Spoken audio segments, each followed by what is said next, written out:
Selamat sejahtera murid-murid. Cikgu harap murid-murid semua sihat dan sentiasa bersemangat. Nama cikgu, Cikgu C. Cikgu mengajar di SNK Taman Desa Kuala Lumpur. Jadi pada episod kali ini, cikgu akan menerangkan tajuk 2.2 respirasi sel dan fotosintesis sains tingkatan 1.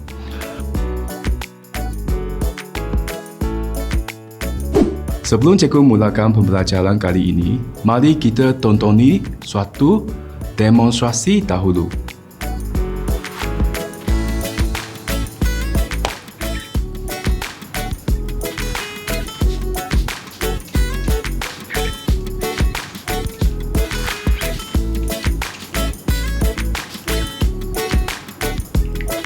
Menakjubkan perkataan keluar selepas disembur dengan lalutan tersebut. Tahu tak murid-murid apa yang berlaku?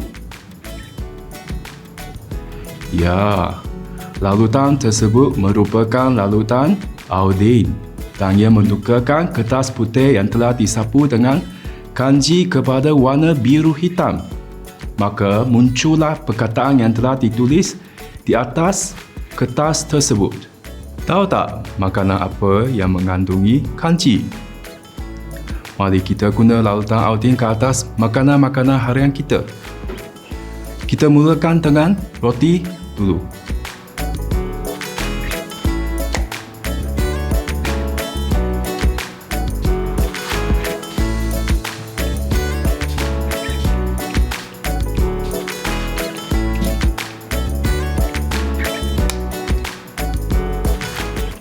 Wah, roti berubah kepada warna biru hitam.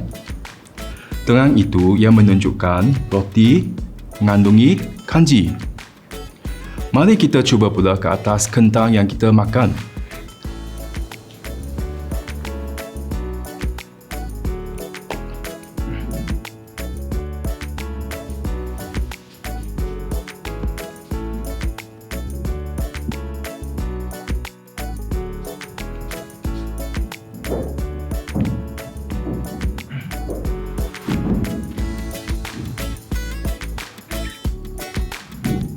Kentang yang kita makan juga berubah warna.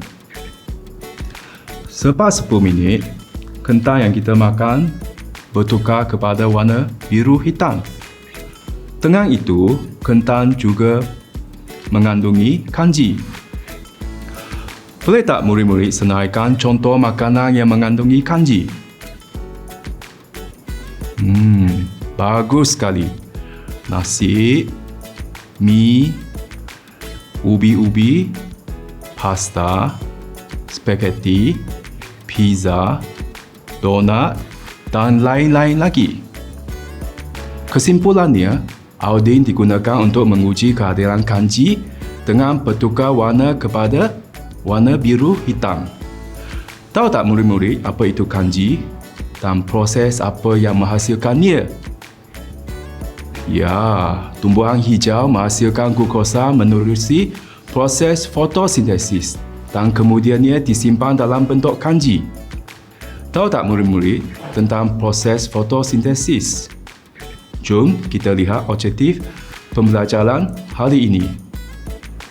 Dalam tajuk ini, murid-murid perlu mencapai objektif pembelajaran yang berikut.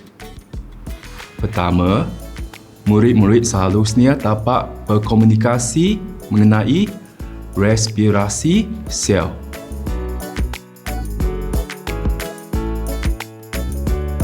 Kedua, berkomunikasi mengenai proses fotosintesis. Ketiga, membezakan proses respirasi sel dengan fotosintesis.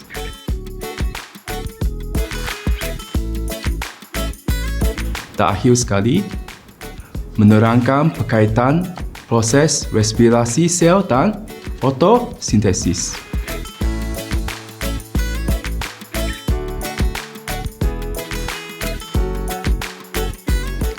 Apa itu fotosintesis? Ya, fotosintesis merupakan suatu proses yang dijalani oleh tumbuhan hijau untuk mensintesiskan makanan dalam bentuk glukosa dan akhirnya disimpan dalam bentuk kanji. Apa yang diperlukan oleh tumbuhan untuk menjalani proses fotosintesis? Mari kita lihat video ini.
Apa yang diperlukan untuk memasak makanan?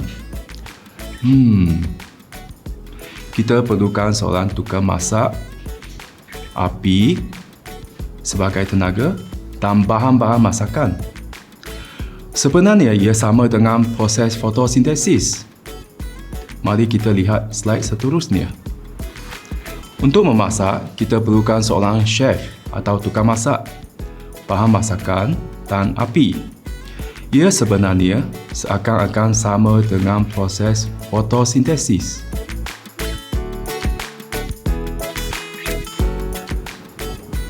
Bagi fotosintesis, ia juga perlukan seorang tukang masak iaitu kloroplas yang bertugas menghasilkan makanan. Kita juga perlu bahan-bahan untuk masakan iaitu karbon dioksida dan air. Di samping itu, kita juga akan menggunakan tenaga untuk memasak iaitu tenaga cahaya. Menakjubkan, tumai hijau juga seolah-olah memasak seperti manusia.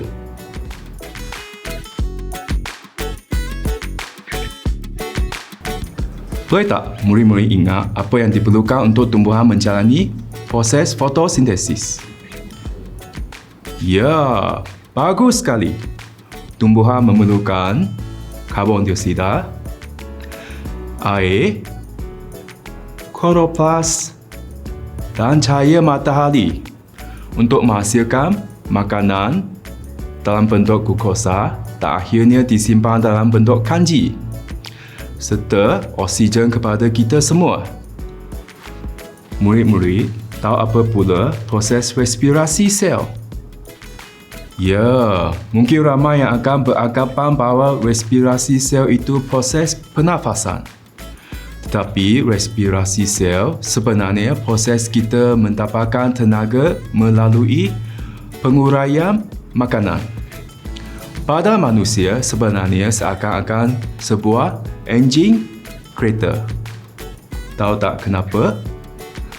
Mari kita lihat cara enjin berfungsi. Sebuah enjin memerlukan bahan bakar seperti petrol dan juga oksigen. Hasilnya, gas karbon dioksida dan tenaga untuk menghasilkan pergerakan.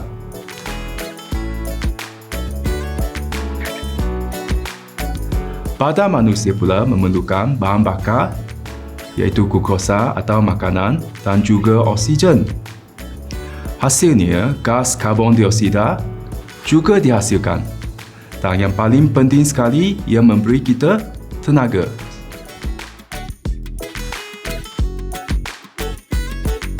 Menakjubkan. Sebenarnya, badan kita seakan-akan sebuah enjin kereta. Tapi tahu tak murid-murid, bahagian badan yang menjalankan proses respirasi sel? Ya, jawapannya mitokondria. Apa perbezaan antara respirasi sel dan fotosintesis?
Yang pertama, fotosintesis berlaku di kloroplas, manakala respirasi sel berlaku di mitokondria, iaitu tempat berlakunya kedua-dua proses ini berbeza.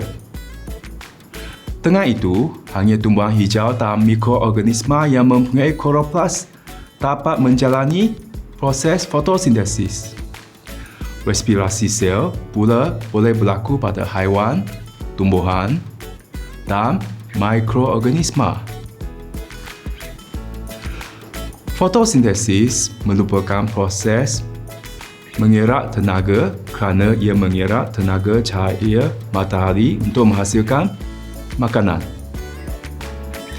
Manakala respirasi sel pula membebaskan tenaga, iaitu membekalkan tenaga kepada organisma sebagai hasil daripada proses ini.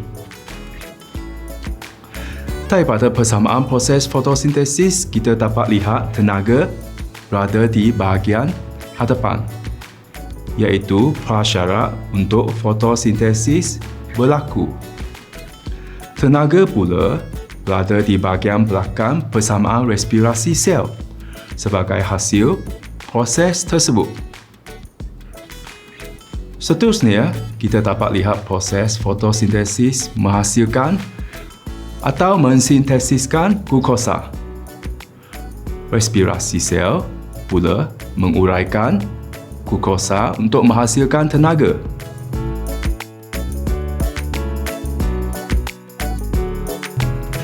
Hebatkan kita dapat lihat perbezaan kedua-dua proses dengan membandingkan persamaan untuk kedua-dua proses ini.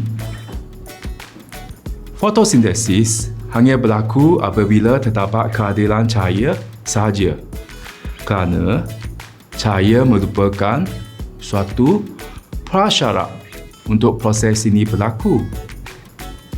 Manakala respirasi sel pula berlaku setiap masa, asalkan badan kita mempunyai simpanan makanan setiap masa. Wah, maknanya kita boleh dapat daripada persamaan-samaan kedua-dua proses. Akhir sekali, kedua-dua proses fotosintesis dan respirasi adalah saling melengkapi. Tahukah murid-murid kenapa ia sedemikian? Jom kita lihat slide yang seterusnya. Karbon dioksida yang dihasilkan menerusi proses respirasi sel akan digunakan oleh tumbuhan hijau untuk menjalani proses fotosintesis.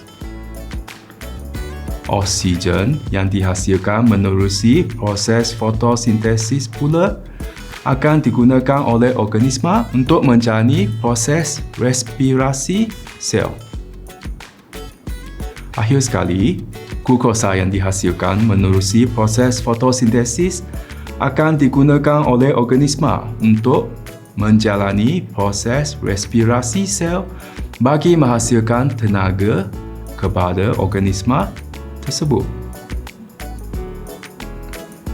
Sebagai rumusan, kedua-dua proses ini saling melengkapi dari aspek karbon dioksida, oksigen dan glukosa, kerana proses ini akan menghasilkan nia untuk digunakan oleh proses yang satu lagi.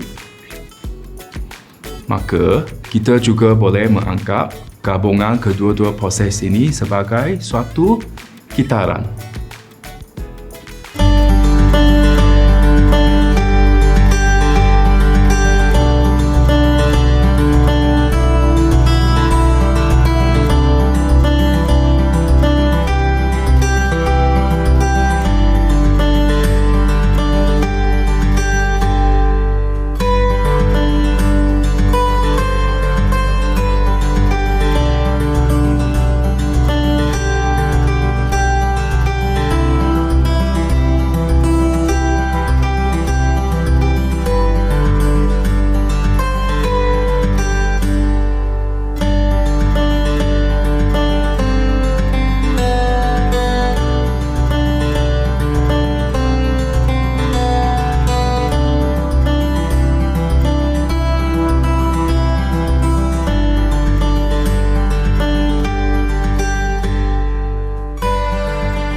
Demikianlah kandungan pembelajaran kita pada hari ini. Untuk mengukuhkan pengetahuan murid-murid, mari kita cuba menjawab beberapa soalan yang telah cikgu sediakan. Soalan pertama, apakah proses fotosintesis? Betul, fotosintesis ialah suatu proses yang dijalani oleh tumbuhan hijau untuk menghasilkan makanan. Tumbuhan hijau seolah-olah seorang tukang masak yang memasak makanan sendiri seperti manusia. Soalan kedua, apakah pula respirasi sel? Sedia? Jom kita semak jawapan. Bagus sekali. Respirasi sel ialah proses penguraian makanan untuk membebaskan tenaga. Seperti contoh yang saya guna, pembakaran petrol dalam enjin kereta memberi tenaga kepada kereta tersebut. Soalan ketiga, apakah keperluan untuk menjalani proses fotosintesis? Betul. Pertama sekali, tumbuhan hijau memerlukan karbon dioksida, air, kloroplas dan cahaya matahari. Soalan keempat, senaraikan perbezaan antara proses fotosintesis dan respirasi sel. Ya, fotosintesis berlaku di kloroplas, respirasi sel pula berlaku di mitokondria. Fotosintesis merupakan proses mengerak tenaga, iaitu tenaga cahaya. Respirasi sel pula menghasilkan dan membebaskan tenaga. Fotosintesis menghasilkan glukosa. Respirasi sel pula menguraikan glukosa. Akhir sekali, fotosintesis hanya berlaku sekiranya terdapat kehadiran cahaya, manakala respirasi sel pula berlaku setiap masa. Soalan kelima. Kenapa proses fotosintesis dan respirasi sel saling melengkapi? Ya, karbon dioksida yang dihasilkan menerusi proses respirasi sel akan digunakan oleh tumbuhan hijau untuk menjalani proses fotosintesis. Oksigen yang dihasilkan menerusi proses fotosintesis pula akan digunakan oleh organisma untuk menjalani proses respirasi sel. Akhir sekali, glukosa yang dihasilkan menerusi proses fotosintesis akan digunakan oleh organisma untuk menjalani proses respirasi sel bagi menghasilkan tenaga kepada organisma tersebut. Sekian sahaja sesi pembelajaran kita pada hari ini. Cikgu berharap murid-murid berjaya menguasai objektif pembelajaran kita pada hari ini. Murid-murid seharusnya dapat berkomunikasi mengenai respirasi sel.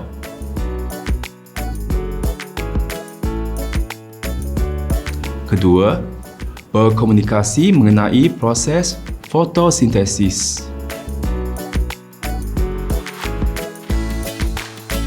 Ketiga, membezakan proses respirasi sel dengan fotosintesis.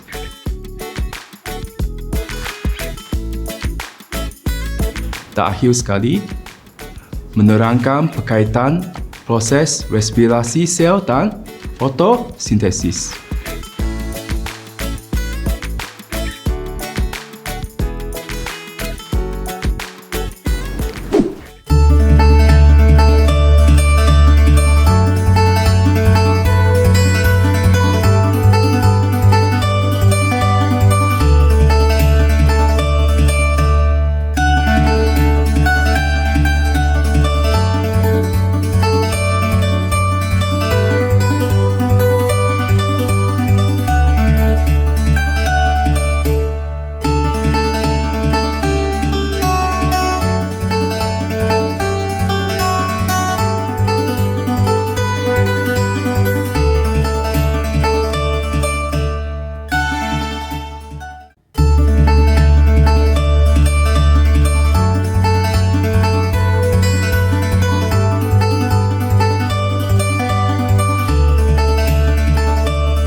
Tapak semua ni kan? Sekiranya murid ingin bertanya atau mendapat maklumat yang lebih, boleh ikuti saya di IG peribadi saya, iaitu SII_DL 0525. Sehingga kita berjumpa lagi. Selamat maju jaya.